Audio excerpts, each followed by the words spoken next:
So in this video I'm going to show you how to use an iPad Pro running iPad OS version 17 or above to use it as a second monitor whilst attached to your DJI RC2 controller.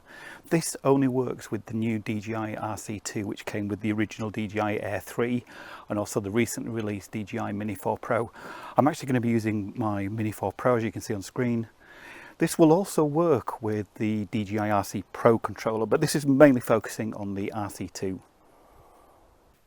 So before we go through what bits and bobs you need to achieve this, I'll just do a quick assisted takeoff just to prove that it works. Hopefully you'll be able to see how well.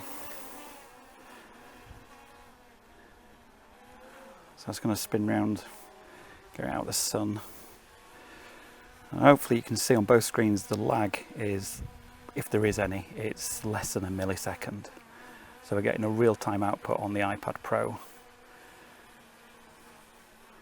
Okay, I'm just going to bring him back down to land and then we'll go through what bits and bobs you need to achieve this.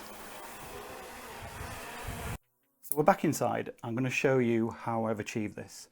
So the first thing I'm using is an iPad Pro. This is a 12.9 inch screen which has the USB-C connector, and that's the very important thing. In theory, you could use an Android tablet that has USB-C.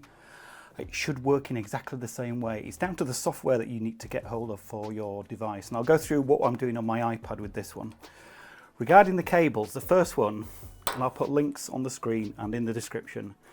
This is a U-green HDMI to USB-C cable. You could use this to connect to a TV straight from the DJI RC. So this goes into the bottom of the RC, the USB connector, and then we have a HDMI output here. The important bit is this cable. This is what is called a UVC HDMI capture cable.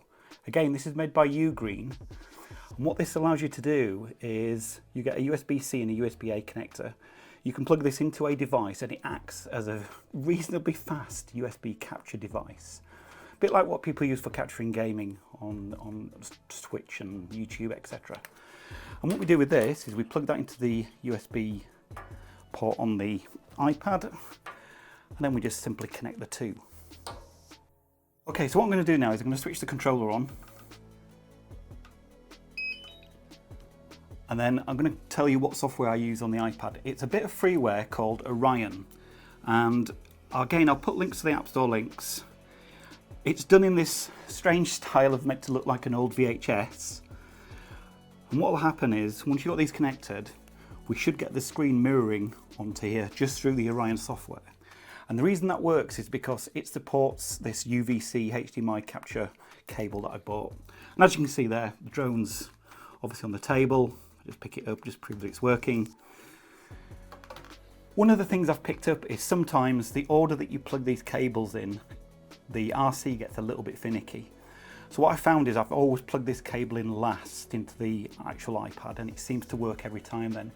If I was to switch this all on and plug it in first, it just wants you to take it out and plug it back in. So I did read on one of the DJI forums that the HDMI output is a little bit experimental at the moment. So hopefully that'll get a little bit more stable. But I've had no disconnections once I've been flying using this setup.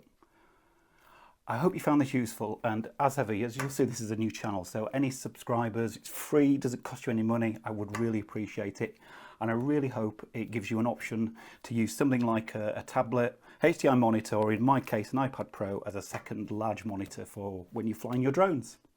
Take care, and I'll catch you next time.